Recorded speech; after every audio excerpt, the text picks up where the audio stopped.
There we go. Hopefully it's not all frozen. It just froze a little bit for me. It looks like Periscope servers are being a little bit dodgy this week, aren't they? Let me know that everything is still good. For those watching on the replay, this will be fine. It won't affect you whatsoever because it gets recorded locally. But yeah, apologies if anything kind of cuts out tonight, guys, who are watching it live.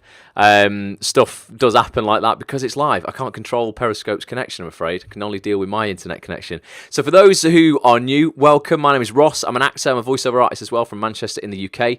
Scope twice a week, once on a Monday night, once on a Wednesday night. Tonight is Wednesday and we do a book club on a Wednesday. And the book that we look at every month, we look at one book a month. Tony, good evening. Is generally something on personal development, on becoming more motivated, more productive, ultimately enjoying your life more, being more fulfilled, getting shit done, but having a good time whilst doing it. And tonight's book is no different. We started it last week. It's called, it sounds morbid, right? But it really isn't. This is like one of the most inspirational books I've ever read. It's called The Top 5 Regrets of the Dying. Okay, and it's by an author called Bronnie Ware. Bronnie worked in banking for many, many years and was kind of a bit of a corporate high flyer until one day she realised, you know what, I'm kind of done with this. I'm not fulfilled in my job anymore. And she went into actually palliative care, which is end-of-life care, so people who are either very, very old or are terminally ill. And she worked with these people and got very close to a lot of them. And obviously, these people were with her until the end of their life. And she learned a load of lessons through talking to these people, ultimately about life. And about the regrets that these people had in their lives, things that they hadn't done, things they'd allowed fear to stop them from doing, relationships they'd stayed in and they knew they shouldn't have done. And Bronnie shares 5 lives in this book. We looked at one of a woman called Grace last week, and the moral of that kind of chapter of the book was that one of the regrets is that people live lives that they expect other people want them to live as opposed to the life that they actually want to live. And we looked at this woman called Grace who had been in a really kind of bad relationship her whole life, and she was married to like a tyrant of a man. And then later on in life, the man got too ill to live with Grace, and he went into a home. And Grace was like, wow, I've kind of got my life back. I feel that, I've been in this relationship I didn't want to be in, and now it's kind of, life has separated it.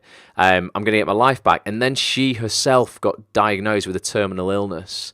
So she never really got to regain that life that she so desperately, kind of really, really wanted and kind of yearned for all those years while she was in that relationship. So it's pretty sad, but with a massive, massive lesson for us in it, in terms of living the life that you want to live for you. So I hope this week you've all been living the lives that you want to live for you, not the lives that you think other people want you to live. Give me some hearts if you have, if you've been doing stuff for you as opposed to for other people, or stuff that you think other people will want you to be doing, because that's something that we all, we can all fall into if we're not careful. The hearts are coming through, so that's good to see at least. And then we voted last week, guys. Apologies last week because people couldn't comment while they were on the scope for some reason. That's different tonight. That's all working fine. But we voted for which chapter we wanted to read next, and we decided we would read chapter 5 of the book, which is another regret of the dying, another one of the top 5 regrets of the dying, and that is that I wish I had let myself be happier. Who recognises at some point in their life, whether it's in their personal life, their career, any part of their life, that they actually were the people themselves stopping themselves from being happy? I've definitely done it, without a doubt, until you realise that, wait a minute, actually the only person who's stopping me from being fulfilled right now is myself. I was definitely in that place a decade ago when I was working for minimum wage at a shop, wanted to be an actor, and ultimately just, getting in my own way, to be honest. Lucy says yes. Tony, thank you for sharing. Appreciate that. Sam says yes. We can all do it. Tonight's a pretty extreme version of it, but it's so powerful. Matt, I'm not that sensitive, guys. Like when it comes to kind of reading or sad films and stuff like that, I'll tear up a little bit. But I was getting a bit emotional reading this book before. You're going to meet a woman in this book, and I think anyone who's ever got in their own way is going to relate to this. So it does have some sad kind of moments in it, but you'll come away from it. Good evening, Miss C.J. Bennett. Who's C.J. Bennett? What's your real name? I'll recognise the surname of Bennett. Who is that? Yeah, but you'll come away from it. Honestly, one thing I hope anyway, really, really, really appreciating your mortality tonight, and appreciating that whilst you are here, and this is the key, whilst you are alive, and this is for everyone listening on the audio experience as well, because the audio of this will go out as well. You get Caroline from Wales. It's bloody Caroline again. All right, Caroline. I always forget. I remember next time. For those who are listening as well, it's going to be nice for you because I'm going to read you this story, obviously. But yeah, just get a little, I don't know, focus on your mortality tonight. Whilst you are here, regardless of what pain you might be in right now in your life or in your career, as long as you are feeling that pain, all right, that means you're alive and there is time on the clock. So you shouldn't feel bad for anybody who is feeling that pain because they're here and they can do something about it, all right? We can all help each other. But ultimately, the day will come where you can't feel that anymore, when you are no longer on this planet. And you've got, fucking hell, man, you've got to make this count. You've really got to make this count. So what I'm going to do, I'm going to read, I've kind of truncated bits of it because it's a pretty long, these are quite long chapters, but it's still pretty long for me to get the whole story across. I've got to read quite a bit tonight, so we might be doing 30 minutes or so of actual reading, and then we can all have a chat. As always, I'm going to look into the camera. For those listening on the audio experience, it makes no sense to you whatsoever. You can only hear me, but I'm going to, try and give you eye contact, guys, who are here live. I'm going to try and obviously keep an eye on what I'm reading in the book, and I'm going to try and keep an eye on the comments as well. So if I miss a comment, please bear with me. Just keep typing it until I see it. But this is chapter 5. Regret number 5. I wish I had let myself be happier. If you're ready, give me some hearts and let's begin. Is everybody ready to tuck into this? This is good, honestly. I think you're going to enjoy it. Everybody's ready. People are saying yes. Caroline from Wales is saying yes. Thank you, Caroline.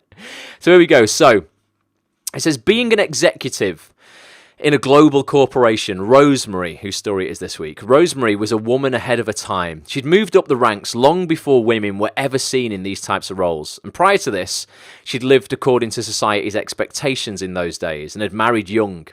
Unfortunately, with her marriage came physical and mental abuse. And when she was left almost dying after one particular beating, it was time to escape for good. So it's a pretty extreme relationship she was in.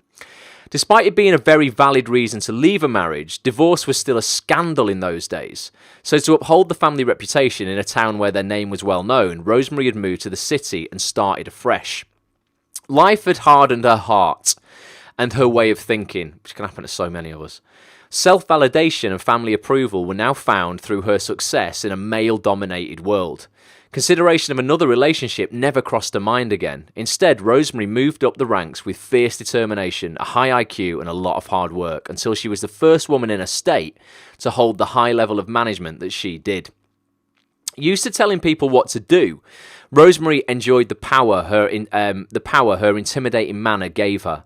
This behaviour then carried over into a treatment of the carers.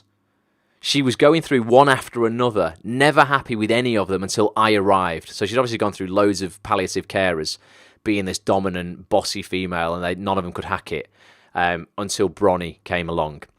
She liked me because I had a banking background. Remember, Bronnie was from banking, which in her eyes exempted me from being a fool. This way of thinking was certainly not one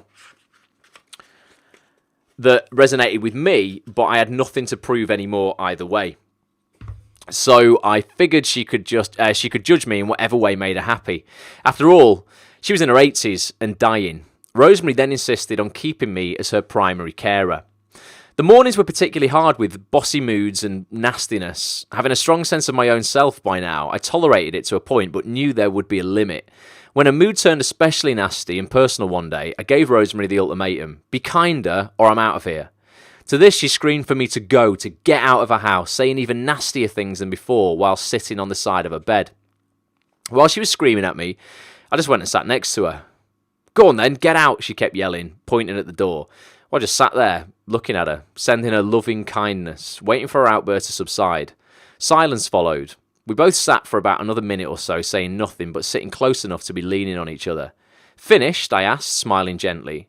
For now, she huffed. I nodded, saying nothing. Silence continued. Finally, I just put my arm around her, kissed her on the cheek, and went out to the kitchen, returning a few minutes later with a pot of tea. Rosemary was still sitting in the same position, looking like a lost little girl. Helping her up off the bed, we moved across to the settee in her room. The tea was waiting on the table beside her. Rosemary sat looking up at me, smiling as I placed the lovely rug over her legs. Then I sat myself down too. "I'm so scared and lonely. Please don't leave me," she said. "I feel safe with you." "I'm not going anywhere, it's okay. As long as you treat me respectfully, I'm here for you," I told her. Rosemary smiled like a little girl in need of love. "Stay then, please, I want you to stay." Nodding, I kissed her on the cheek again, which made her smile hugely. From this point, things turned better between us immediately. She spoke of her past, which helped me understand her more, and how she'd always pushed people away. Having known that pattern in myself for a long time and the benefits of breaking free of it, I explained how it wasn't too late to let people in. Rosemary said that she didn't know how, but she wanted to try and be nicer. It's nice to be nice, isn't it? Her illness was slow to take hold, but there was definitely signs of it spreading daily, particularly with her increasing weakness. It was a slow change at first, and while I could see it, Rosemary was still occasionally in denial, making plans for me to do her books and get all of her investment portfolios in order. She'd talk in detail about this and that. I just listened, knowing it had never happened. Rosemary explained how she was going to spend a few hours with me to get started on it all when she had the energy. I'd seen this before, where people continued to make plans for their future, while in the meantime their strength was disappearing more and more every day. She also insisted on making me make her appointments around town, ensuring I made the calls from her bedroom phone where she could listen to every word I said and butt in constantly, controlling the whole conversation. I'd then have to reschedule them, not cancel them, one at a time. There was no denying Rosemary had a controlling personality. While I was happy to do certain unnecessary things for her, I refused outright at other times of unwillingly wasting my time and energy looking for things we'd already looked for in every single inch of the home. Each day saw our emotional walls breaking down more and more, and our closeness increasing. Rosemary's relatives lived away, though did telephone regularly. Quite a few friends were frequent visitors too, as they were former business associates. Mostly, though, it was a pretty quiet home with a lovely garden that we'd enjoy together. While watching me from a wheelchair nearby as I put some linen away one afternoon, Rosemary told me to stop humming.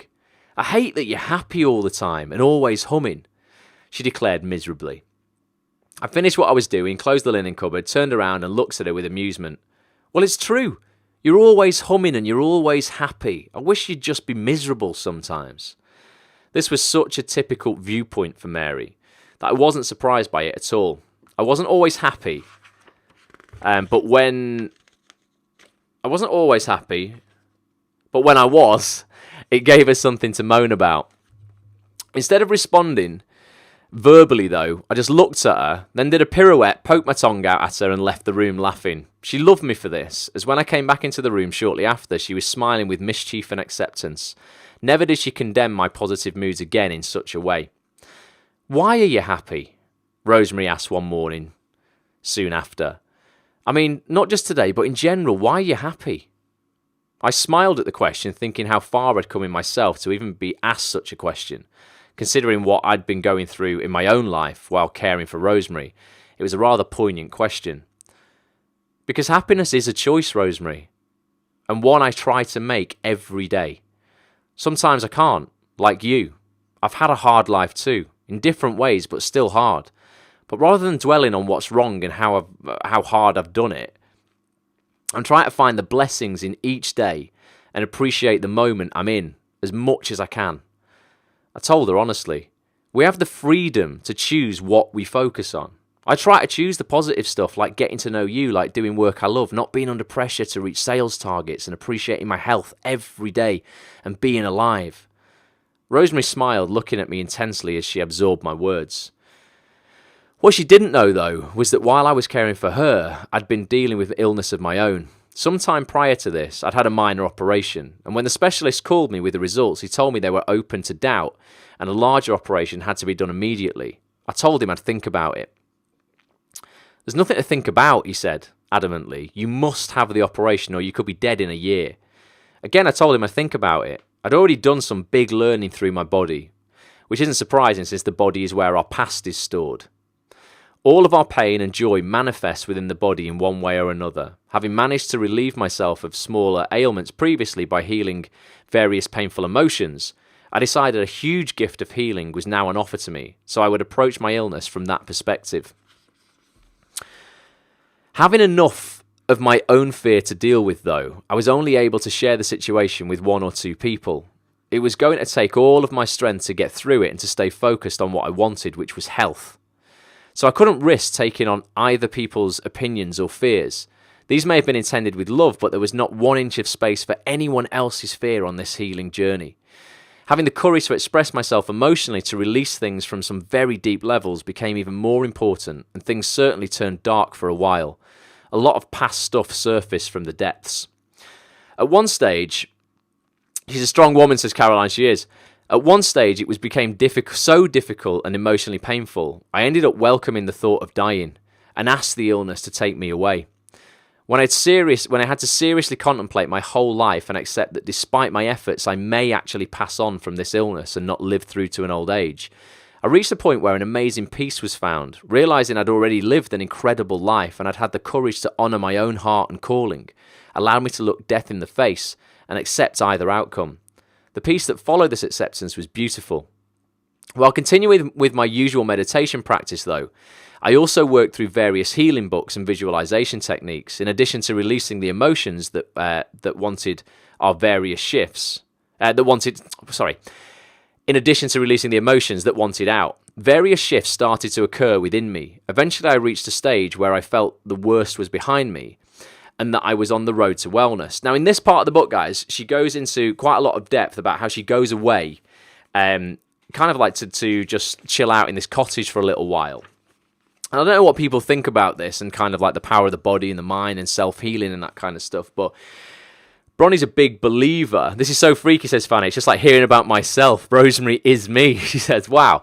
Okay, Fanny. Well, what Rosemary does, what Bronnie does at this point is Bronnie goes away to a like a cottage, and she spends a lot of time on herself, meditating and kind of just being with herself. And she believes a lot in self-healing and stuff. And she explains this whole thing she did where she was basically doing this session with herself, willing her body to rid itself of this illness on like a cellular level. And I don't know what people believe in this or not, and what kind of background you're from, whether it's pharmaceutical or Eastern medicine or the power of thought and that kind of stuff. But one night she basically is doing this whole session on her own, this kind of meditation thing, and she starts like vomiting like over and over and over after she's done this thing of like, I want to get this thing out of me, whatever it was.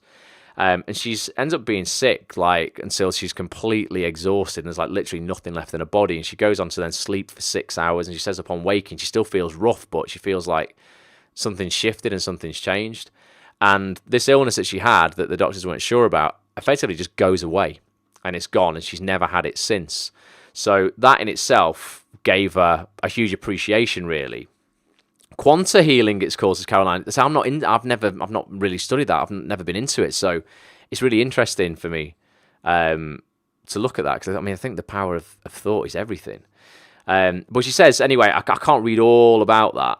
Where do you stand with that with science, Ross? Well, I am massive on the science, Fanny. So I often need a bit of backup. If somebody was diagnosed me of something serious tomorrow, I would want to, just because who I am, I would go, right, okay, I'm gonna put my faith in science in terms of if someone can prove to me the treatment they're going to give me has worked for other people and has a 90% success rate, I definitely would rather go, I'm going to take that than I'm going to go and sit in the corner, meditate and try and throw myself up better. But I'm not mocking it or knocking it for anybody else. If it suits other people, then totally suits other people. I do honestly believe the power of thought is massive. When I feel like I'm getting a cold, many times I swear I've willed myself through it where I haven't. I've got a big voiceover job to do. I can't get a cold. I'm not getting a cold. I refuse to get a cold, even though I feel like I'm definitely coming out with a cold. And it's often not amounted to anything. So I do think sometimes we can fight through things with the power of thought, but I don't know to what degree and to what stage of illness. I'm sure, I can't ask, someone who was diagnosed with leukemia today to think themselves better. I'm sure it's going to help. But if there's other stuff available that's totally kind of proven, then yeah, I'm well up for that. I'd definitely give that a go. But I think if you utilize all of it, you're probably getting a more holistic approach, aren't you? But Bronnie goes on anyway, guys, to say, look, through this experience, I appreciated the gift of life so much more and found choosing happiness was a daily thing for her. It was a new habit to integrate into my thinking.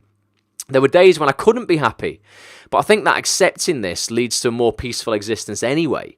It allows for acceptance of the harder days, knowing they bring gifts of their own and will pass, with happiness waiting again on the other side. I think that's a lovely way to think about it, isn't it?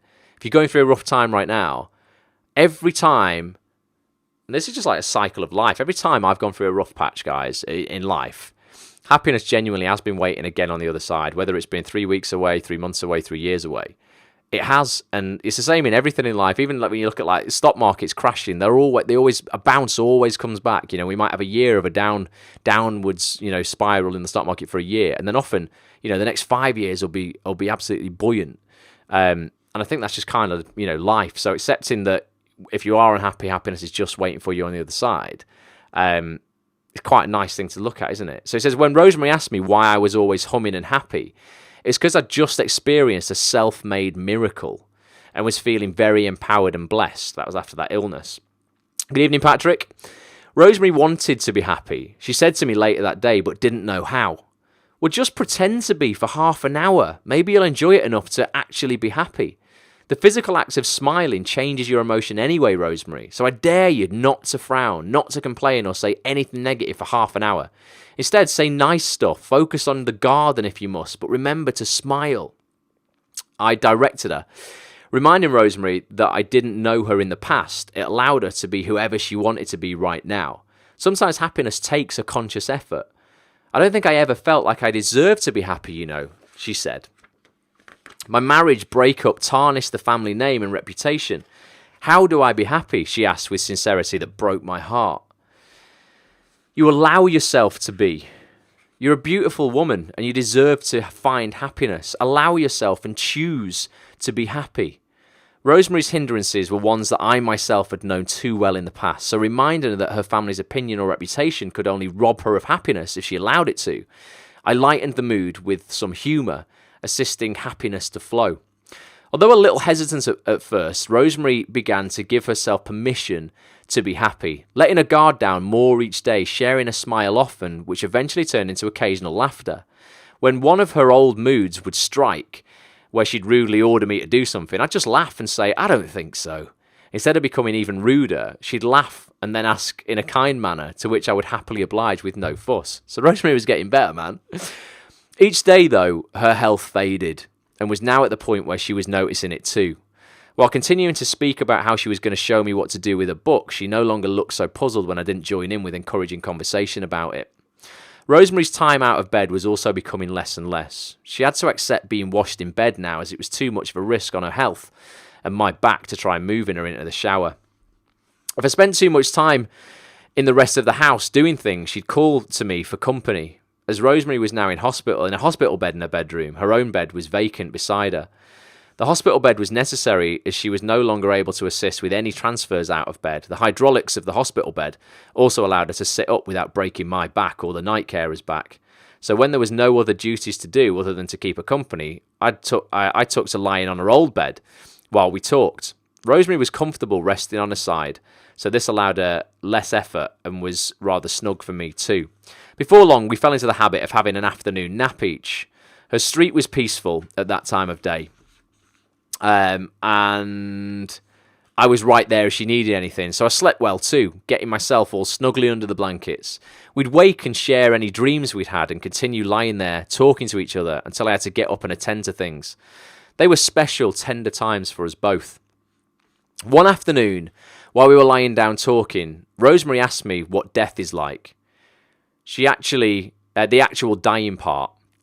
Other clients had asked me this too. I guess it's just like when people ask others of their experience in various things, like pregnant women ask other pregnant women what childbirth is like, or people who've travelled to other destinations ask other travellers what a particular country is like.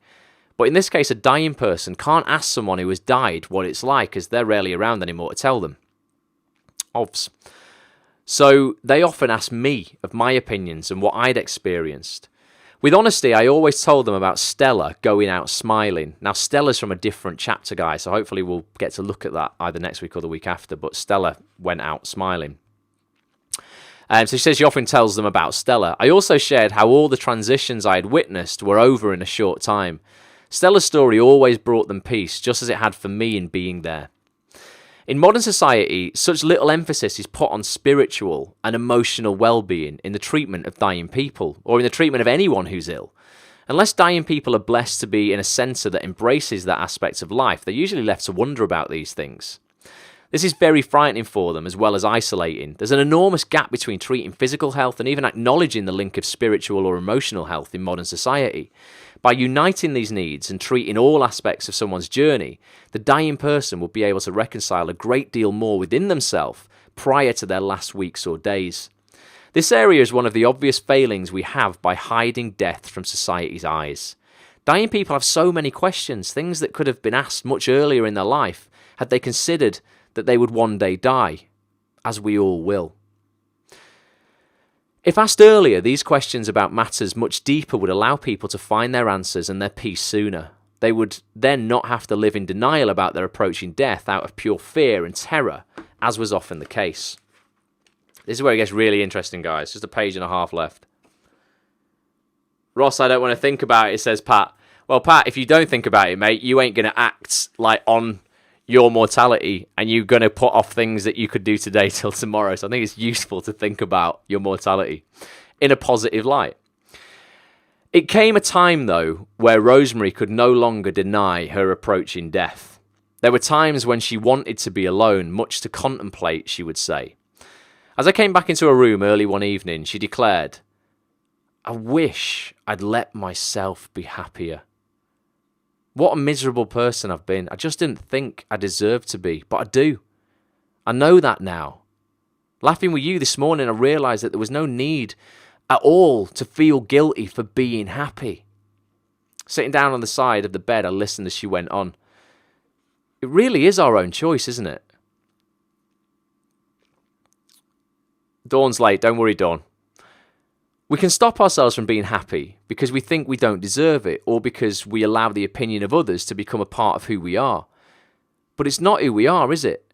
We can be whoever we allow ourselves to be. My God, why didn't I work this out sooner? What a waste. Lovingly, I smiled at her. Well, I've been in that place too, Rosemary, but being gentle and compassionate is a healthier way to treat yourself at any rate. You've worked at it now by allowing at least some happiness into your life recently. We've had some beautiful times. Recalling things we'd laughed at, Rosemary then agreed, chuckling, and found herself in a happy mood again. I am starting to like who I am these days, Bronnie, this lighter side of me. Smiling, I said I like that side of her too. Oh, wasn't I a tyrant, she chuckled, thinking back to our first weeks together. Wasn't all laughter between us, though. There were moments shared that were sad and tender too, when we held hands and cried together, knowing what awaited her. At least Rosemary had experienced some happiness in her final months, though. She had such a beautiful smile. I can still see it. On her last afternoon, pneumonia had taken over and her throat was very thick with mucus. A few relatives had arrived by now too, as well as a couple of lovely friends. While her departure was not entirely the smoothest I'd seen, it was incredibly brief. The dear woman had moved on elsewhere.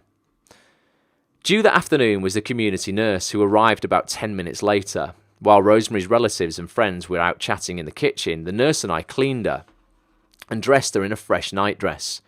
The nurse was one who hadn't met Rosemary, and as we were attending to her body, she asked me what she'd been like as a person. Looking at the body of my lovely friend, and at that peaceful face that now lay sleeping forever, I smiled. Memories of our afternoon lying in accompanying beds came flooding back. Images of Rosemary laughing, giving me cheek, also flashed by. She was happy, I replied truthfully. Yeah, she was a happy woman. And that's where it ends for Rosemary. But it's powerful, isn't it? And Patrick said, he doesn't want to think about it or think about death and that kind of thing.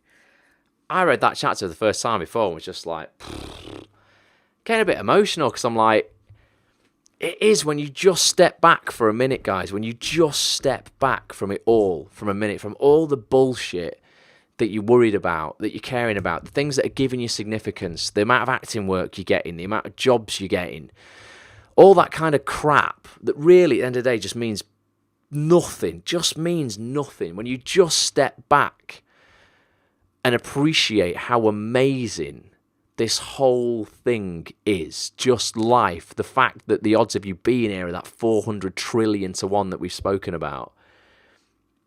Just the fact that we're in this world, this like place that no one knows how it was created. We're breathing in this stuff we can't even see that keeps us alive, that's made by trees that have just been put here.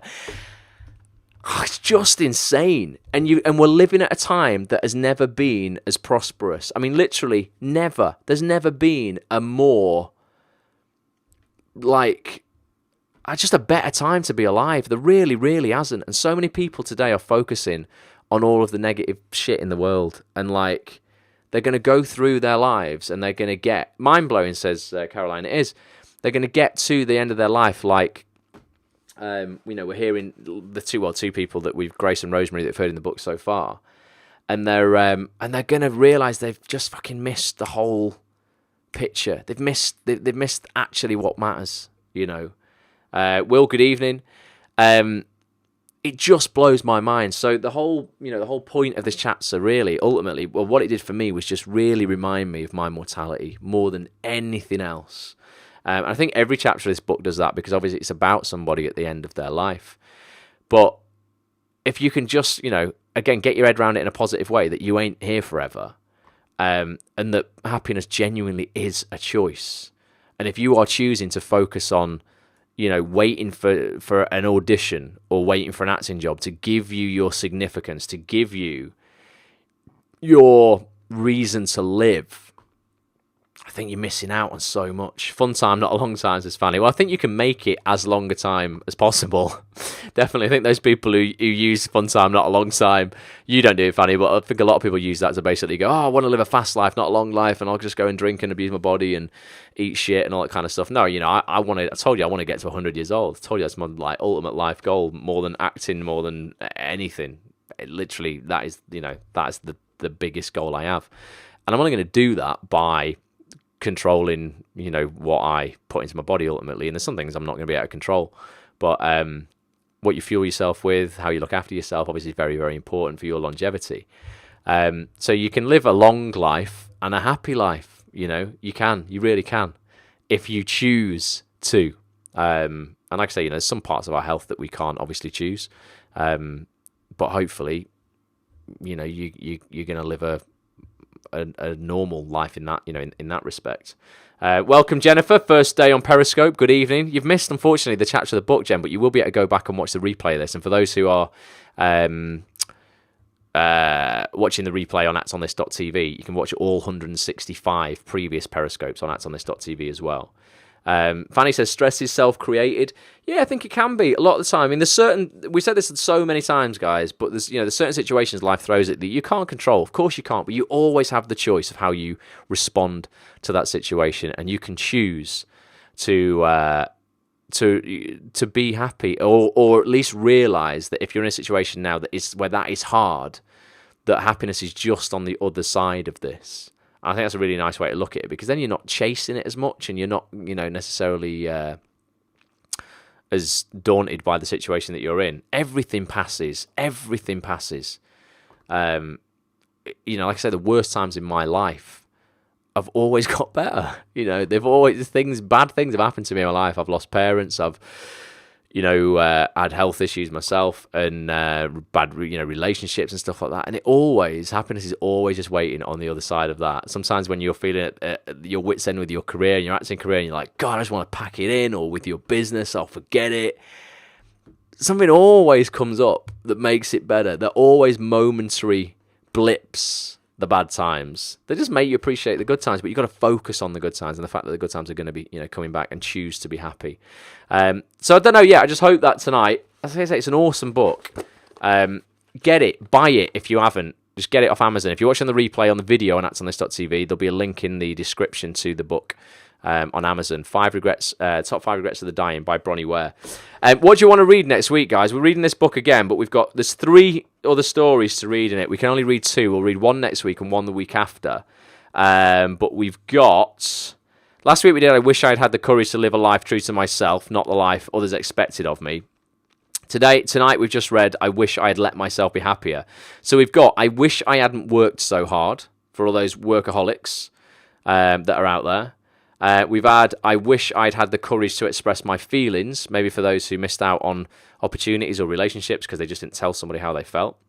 Regret number 4, I Wish I Had Stayed in Touch with My Friends. So we've got I Wish I Hadn't Worked So Hard, I Wish I Had the Courage to Express My Feelings, and I Wish I Had Stayed in Touch with My Friends. So Patrick say there he wants to read The Power of Now on the book club. Patrick, it's such a complex book. I can't really break it down into manageable chapters. Oh, I've got one for Work Too Hard, one to Express My Feelings. Can you suggest a couple of bestsellers books for me on personal development, Ross? Yeah, totally can, definitely. But yeah, the book is great, Pat.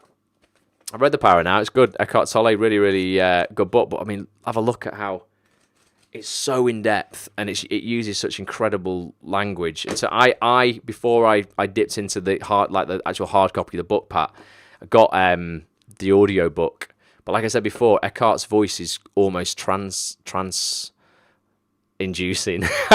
So I used to listen to like a chapter before I'd go to bed, and it would often it would be the thing that put me in a trance and made me go to sleep. So I'd listen to half of it, I'd get half of it, I'd wake up in the morning with it still playing. So you need to really focus and concentrate hard when you are listening to Eckhart's book. But Eckhart's also done some great interviews with Oprah. Him and Oprah did a whole series that you can get on YouTube and stuff. You should just watch that. That's a really nice kind of introduction to that train of thought. Fanny said she found it addictive.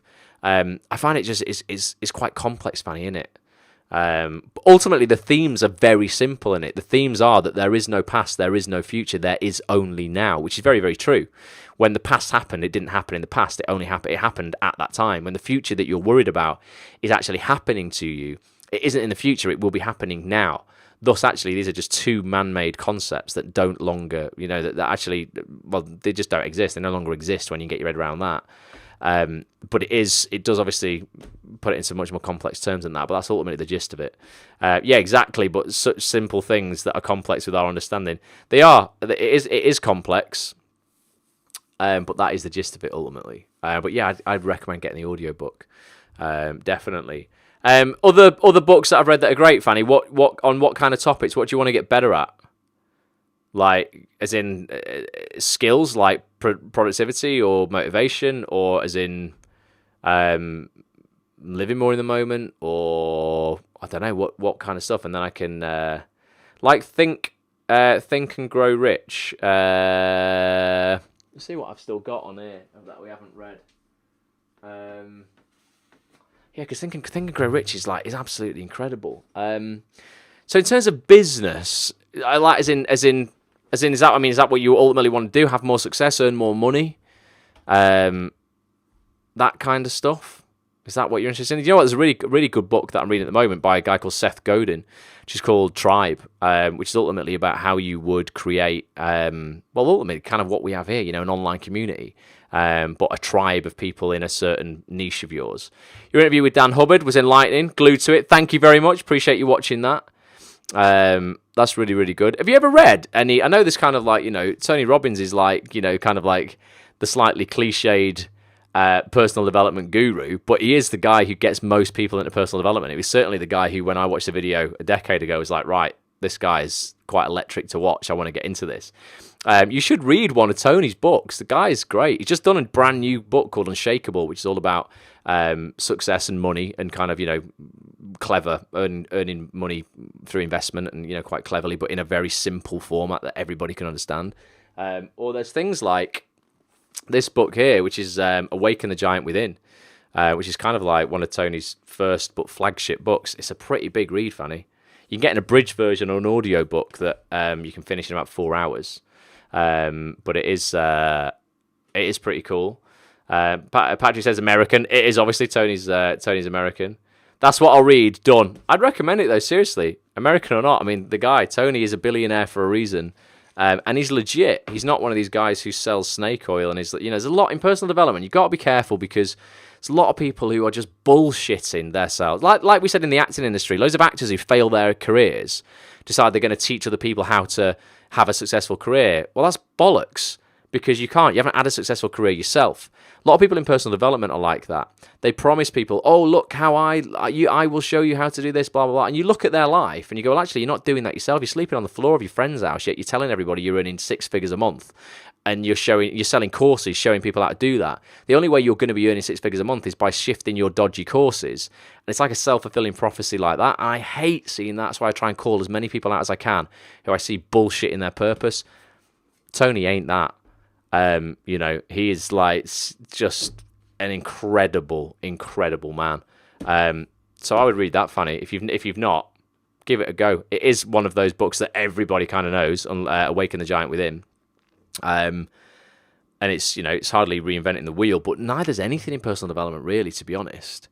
It's all a remix of other stuff. There's only so many ways you can reverse engineer success. The only things that change are the tools as human beings that we have to utilize those principles. And the amazing thing is that we are living in this day and age with the internet and the technology we have at our fingertips is incredible. Have I ever been to any Tony seminars? No, I haven't. You know what? I would at some point probably do, just because it's something that I think is pretty cool and everybody should do.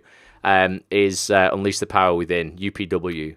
That Tony does. It's the biggest event that he does. It's a little bit. Some parts of it seem, just a little bit. Maybe I'm a little bit more conservative. As opposed to putting on some music and jumping up and down, and going yeah. I understand what they're doing, and they're changing people's states, physical states. The fastest way to change your state mentally is to change your state physically.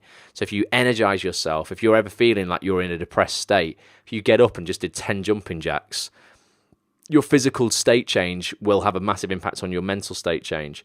But there is a little bit of that in UPW, which I'm like, I'll pay it lip service, but I don't think I'll be doing too much of it. But they do a fire walk at the end of UPW, which would be pretty cool. I think it'd be quite nice to at least say you've done that, which is quite good. But it's something, it's something that I think you've got to try, as opposed to poo-pooing it. Maybe if I got there and I did jump up and down to some crazy music, I'd like it. As opposed to knocking it before I've tried it. So maybe that's just me. I need to open my mind to that more. But yeah, I hope it's been useful, guys. Let me know if it has.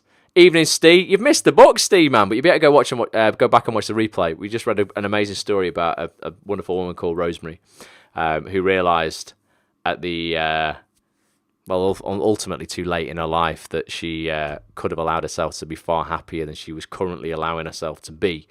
So, that's a message for everybody. Choose to be happy right now, tonight, this afternoon, whenever you're watching on a replay.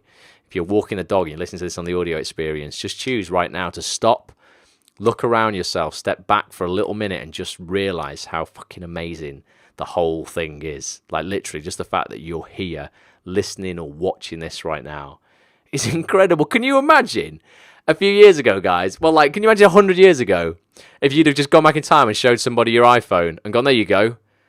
This is what we're doing. We're broadcasting live. This what I am doing right now, even 20 years ago, to broadcast a live show to potentially, the world, would have cost millions of dollars. Right now, it doesn't cost anything, bar a bit of equipment, okay? But to actually put this out on Periscope costs nothing. I know a few people have said their connection's been a bit rough on here, but that just X out if that's happening, come back in and you'll get a better connection. It is incredible. Caroline says witchcraft. It's almost witchcraft, isn't it? It's mental, but that in itself blows my mind. And that's why I'm so big on people getting on Instagram as well and using that as actors. I've been doing loads of Instagram stuff recently. I've done all those we did a Periscope of it on Monday night. Talked about it on Show Real Surgery with Chris Stone as well. You've got to start utilising this technology at your fingertips. We've never lived in a more abundant society where these tools are at your fingertips for free. Got to start using it. You've got to start day trading attention. You've got to start going, where is the attention in the industry? And with those 3 million, posts about actors right now on Instagram, it's definitely a place to start paying your attention. Yeah, I did. Sam says the live was funny today. I did an Instagram live video. If you get on Instagram, you have to turn notifications on, guys, on the Acts on This TV profile. Go on it and just turn on notifications. You click in the top right-hand corner of a post and click turn on notifications. Every time I post or every time I go live, you'll get a notification then, so you won't miss anything. Because the thing on Instagram Live is, when you don't attend, there is no replay. So it's not like these Periscopes where if you don't attend, you can watch the replay afterwards. Live, it disappears. It's gone. It's done. Unless you were there. Sam was there today and a few other people were there.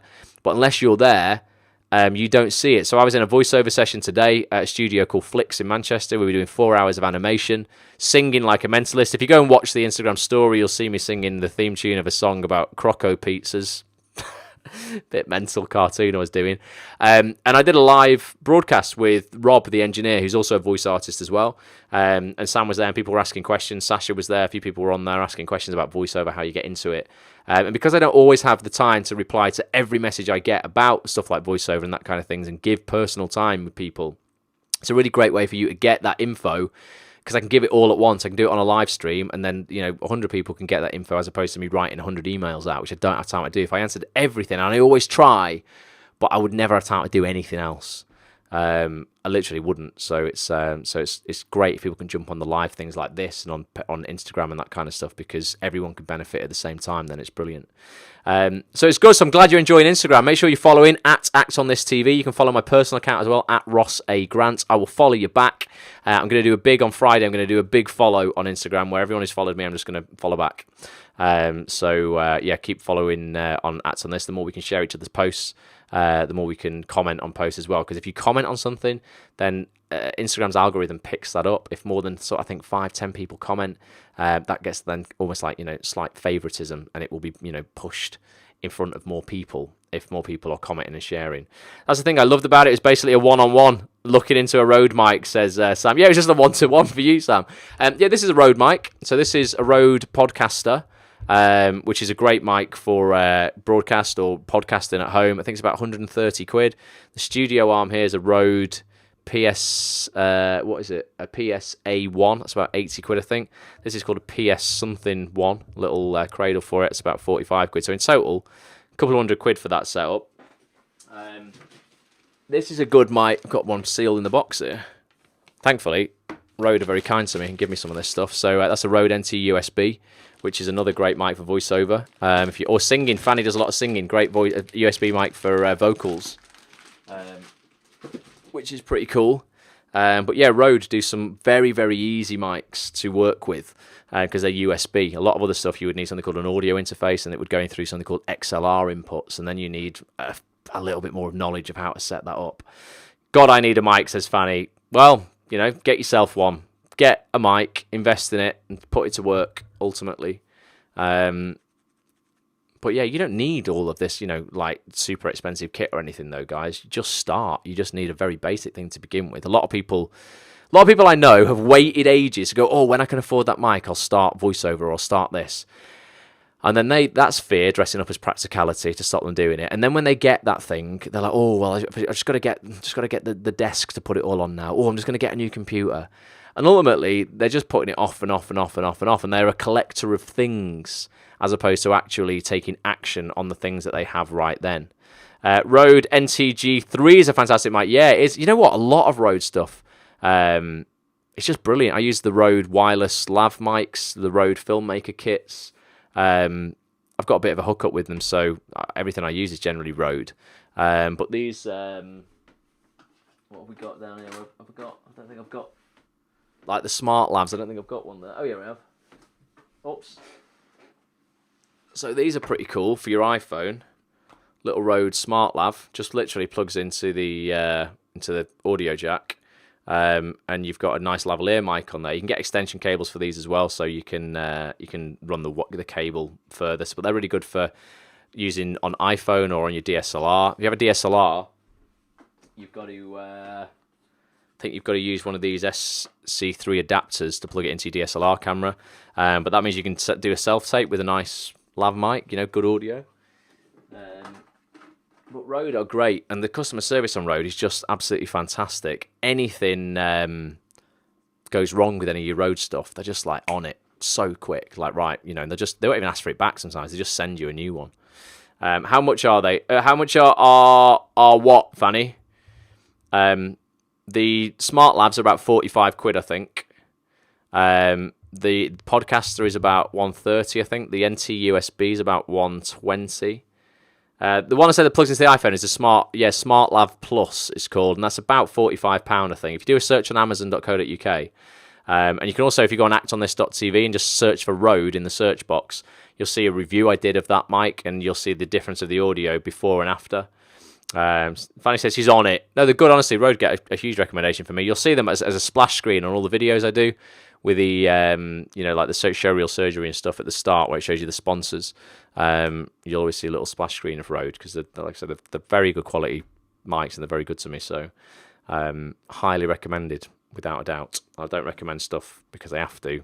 I don't get paid for it. It's like genuine. I wouldn't work with them myself if I didn't think they were brilliant. So check it out. Awesome. So I hope it's been useful, guys. I'm going to be back on Monday for Motivation and Mind Hacks. Don't know what it's going to be on yet. Literally have no idea. I'm going to plan it over the weekend, but it'll be something that's going to help you get further, faster in your life and acting career. And then we'll be back next week. We didn't do the vote, did we? Did we do the vote? What chapter did we want? I had one vote for the Friends one, I think. What else did we have? Did we have a vote for I Hadn't Worked So Hard? And I wish I'd had the courage to express my feelings. Sam says feelings. Well, I think feelings is a good one. I think a lot of people struggle with it as actors. We need to be in touch with our feelings. Let's do feelings next week then, and we can always do the other one after that. That's no problem. Oh, I've also got these guys as well that I'm going to be reviewing. I think these are quite cool. So there's a company called Goat's Case. All right, little shout out to them.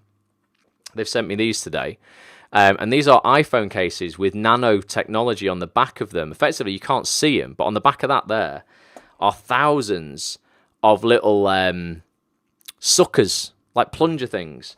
And what you can do with this is you can take it out and you can stick it on the wall, or stick it on glass, or stick it on your car, a piece of metal, a mirror, anything like that. And I thought, what a great thing to have for an actor. If you've got a self-tape, and you know it's not ideal doing it on your phone, but if you've only got your phone with you, and you're like, right, I'm somewhere where I've got no one to hold the camera for me, get your iPhone in there, bang, get it on the wall, and at least you've got a steady shot. So I've got one of those for my iPhone. I've got someone else one for them to... it's pink, it's not for me, obviously it's for a girl. Not that pink is for girls, you know. I had a pink shirt once. It was all right. So I'm going to be reviewing those on the website. They do Android as well, Sam, yeah, absolutely. But I'm going to do an honest review. They've just sent me those to review for them, and I said, look, if I like them, I'll spread the word.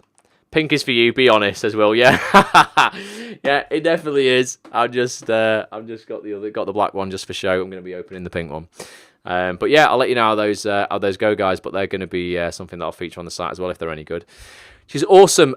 Do subscribe on iTunes or Stitcher to the Act on This TV audio experience. On there, you're going to hear all kinds of audio from these Periscope replays. So massive shout out to anyone who's listening on the audio experience. You'll also hear phone calls I make to famous actors, casting directors, agents, producers, etc., etc. You'll hear the 5 to Thrive podcast that I put out every Friday or Saturday. And ultimately, just like loads of stuff that you can listen to when you're out and about in the car, walking the dog, on the way to the gym, in the gym. And just, keep your mind active and fulfilled with stuff that's relevant. It's going to help you get further in your career much faster. So do subscribe. It's completely free. I'll deliver multiple pieces of audio to your device for free every single week. And it's wicked.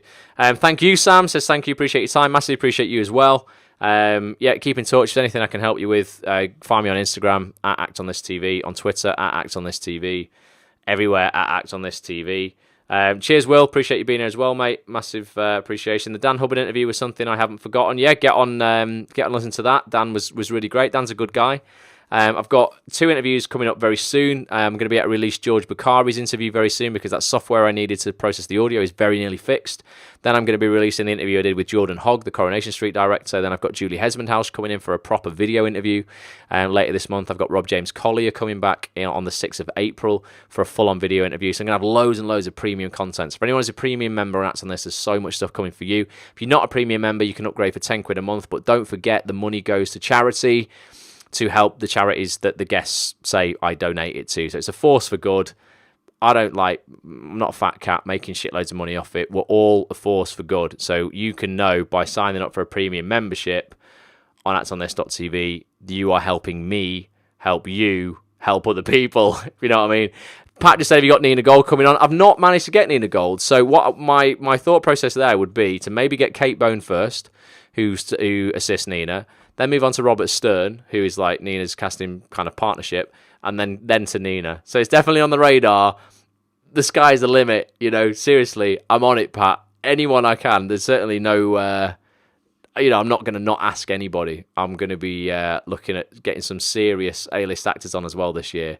Like, really big people. I'm not going to say, I'm quite excited about one. I'm not going to tell you just in case it doesn't happen, because I've done that before. I've gone, this might be happening, and it hasn't. But there's some stuff that could be like really cool, like an absolute acting legend, an older actor. Sam says Denzel. No, but you know what? Not out of that league. Like in that kind of league, Sam. And I hope it could happen. I might have to travel, might have to get on a plane and fly somewhere for it to happen, but it might happen.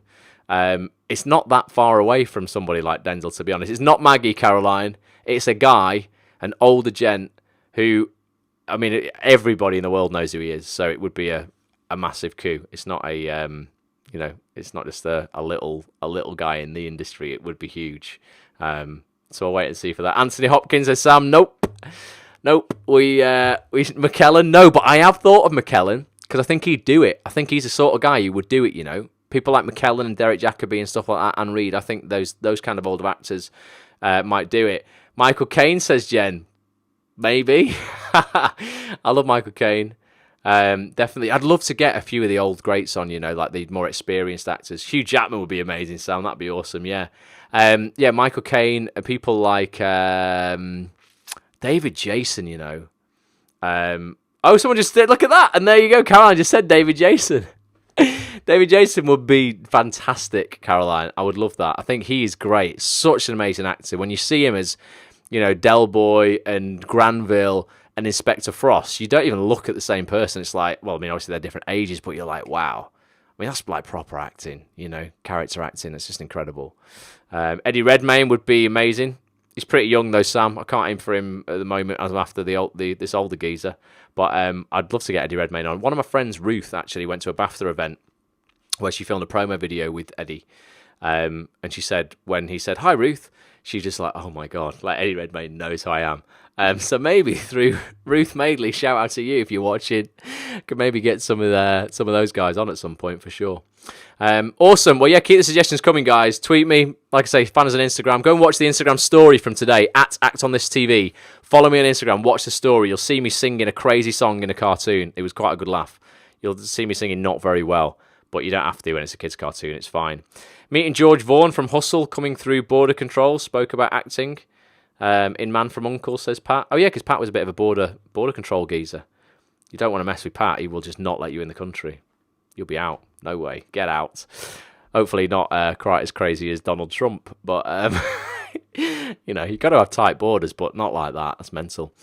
Right, guys, I'm out of here. Thank you so much for watching. Yeah, like I say, tweet me, Facebook me, Instagram. Come and join the Facebook group, facebook.com/groups/ActOnThisTV.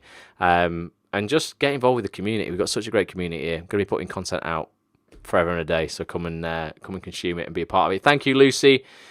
Cheers, Jen. Thanks, everybody. Right, go and get yourselves to bed, and then get up tomorrow. Well, if you're in the UK, that is, you might be in America. Go and just do something great. If you're in the UK, go to bed, get up tomorrow, and do something great. All right, cheers, Fanny. Thanks, everybody. See everybody saying thank you now. Caroline's joined again. She must have been cut off, but I'm off now, Caroline. Right, definitely going. Thanks to everyone on the audio experience as well. Bye for now.